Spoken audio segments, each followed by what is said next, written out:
So let's set the stage when talking about fatty acid synthesis. This is going to happen in a cell. Any cell that has a mitochondria can have fatty acid synthesis occur. The first step is that glucose is going to be converted into pyruvate through a process known as glycolysis.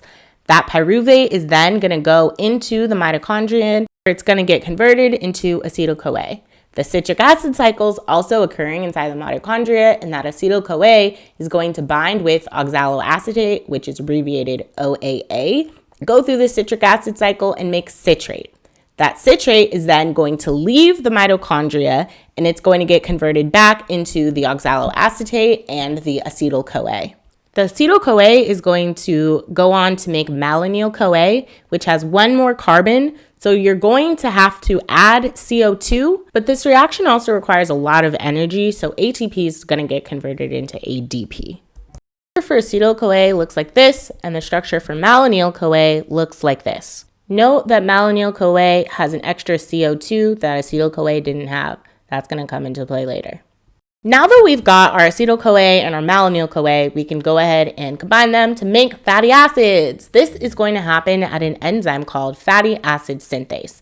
Fatty acid synthase is one enzyme made up of a whole bunch of different amino acids, but it also has different functions. One of those domains that has a function is called the Acyl Carrier Protein, or ACP, and somewhere away from the acyl carrier protein, the fatty acid synthase is also going to have a different cysteine residue that's going to have some functions.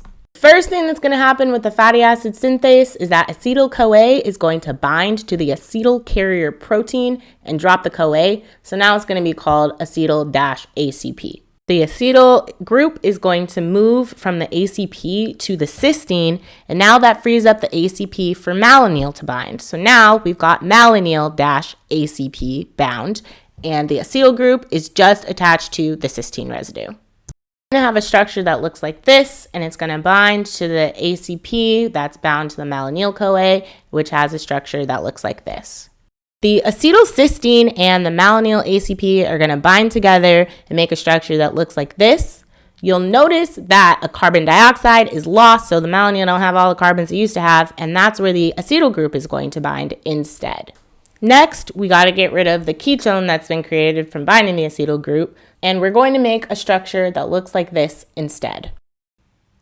This process is going to make water, which means we have to have hydrogens coming from somewhere. Those hydrogens are going to be coming from the NADPH as well as just hydrogen on its own.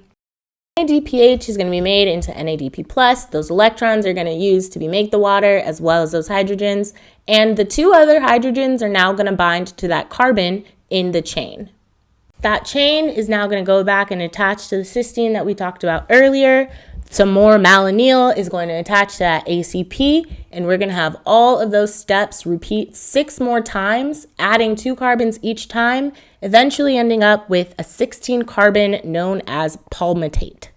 If we were going to write this as a summarized chemical reaction, we'd have 8 acetyl-CoA plus 14 NADPH plus 14 hydrogens plus 7 ATPs are going to make 1 palmitate plus 8 acetyl-CoA plus 6 waters plus 14 NADP pluses plus 7 ADPs plus 7 inorganic phosphates. But carbon dioxide is going to be both a reactant and a product, so it's just going to cancel out in the reaction.